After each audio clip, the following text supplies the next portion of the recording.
था excretion of storage of carbon dioxide के ऊपर बात की थी। इसके अंदर हमारे पास बहुत सारे सोल्यूट्स थे या सॉल्वेंट्स थे जो प्लांट से स्प्लिट आउट होते हैं। उसके बाद हमने एक दो प्रोसेस पढ़े थे।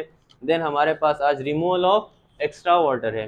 प्लांट्स के अंदर जो वाटर रूट के ज़रिए आता है, जैसे हमारे पास एक प्लांट है, ये ग्राउंड है और इसके ये हमारे पास प्लांट है। तो हमारे पास ये रूट से यहाँ से वाटर आएगा H2O लीव्स तक, यानी हमारे पास मेन फंक्शन वाटर का फोटोसिंथेसिस में हेल्प करना है ना।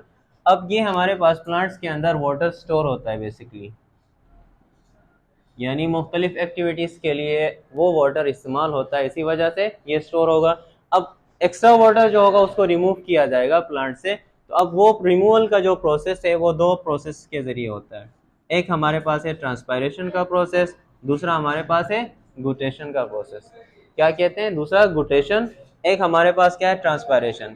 ट्रांसपायरेशन हमारे पास ये दो वर्ड से निकला है। एक ट्रांस कहते हैं, अगर एक्रॉस को कहते हैं, किसको? एक्रॉस। अब हमारे पास प्लांट्स के लीफ से या प्लांट्स के अंदर जो लीफ में सेल्स हैं उसके सेल मेम्ब्रेन के अक्रॉस बाहर इन्वायरमेंट में आने को। अब स्पायरेशन कहते हैं टू ब्रीथ और द एक्ट ऑफ, यानी वहाँ अगर जो हमारे पास पानी है, जैसे मिसाल के तौर पर यहाँ पे अगर पानी है, वो वाटर वेपर्स की सूरत में ये सेल्स के अंदर पानी है, इमेजिन करें। देन हमारे पास ये एवापोरेट होता है,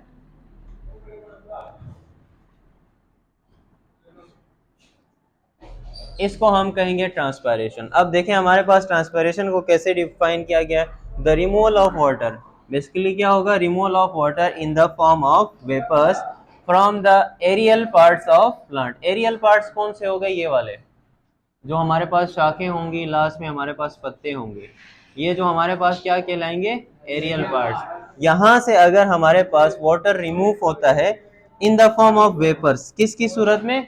वेपर्स की सूरत में, यानी बुखारात की सूरत में वहां से वाटर रिमूव होगा, तो हमारे पास ये ट्रांसपायरेशन कहलाएगा। क्या कहलाएगा? ट्रांसपायरेशन। अब हमारे पास ट्रांसपायरेशन का जो प्रोसेस होता है वो दिन के वक्त होता है, यानी खाली दिन के वक्त होगा, रात के वक्त ट्रांसपायरेशन का प्रोसेस नहीं होगा। अब हमारे पास ट्रांसपायरेशन का प्रोसेस करने के लिए कौन से मॉडिफिकेशंस होंगी प्लांट्स के लीव्स में? अब हमारे पास प्लांट्स मॉडिफाई देयर लीव्स। अब उसका leaf size, structure and structure of stomata. Stomata पढ़ा है ना हमारे पास, the microscopic minute opening present in the upper and lower dermis of plants. अब हम उसको क्या कहते हैं? Stomata. To control the rate of respiration, यानी हमारे पास जो रिस्पायरेशन का रेट है उसको कंट्रोल करने के लिए लीफ स्ट्रक्चर और उसके बाद हमारे पास स्टोमेटा का जो स्ट्रक्चर होता है वो मॉडिफाई होता है। देन हमारे पास एवापोरेशन का प्रोसेस होता है। नेक्स्ट हमारे पास है गुटेशन। अब इसमें ये तो हमारे पास वेपर्स की सूरत में रिलीज हुआ था ट्रांसपायरेशन के अंदर water.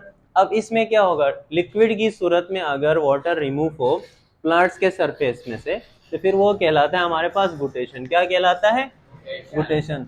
The removal of water in the form of liquids from the margin of leaves through special pore called hydathodes is called guttation. अब हमारे पास ये स्पेशल पोर्स हैं, जो गुटेशन को मैंने इधर डायग्राम में शो किया हुआ है, ये स्पेशल पोर्स होंगे।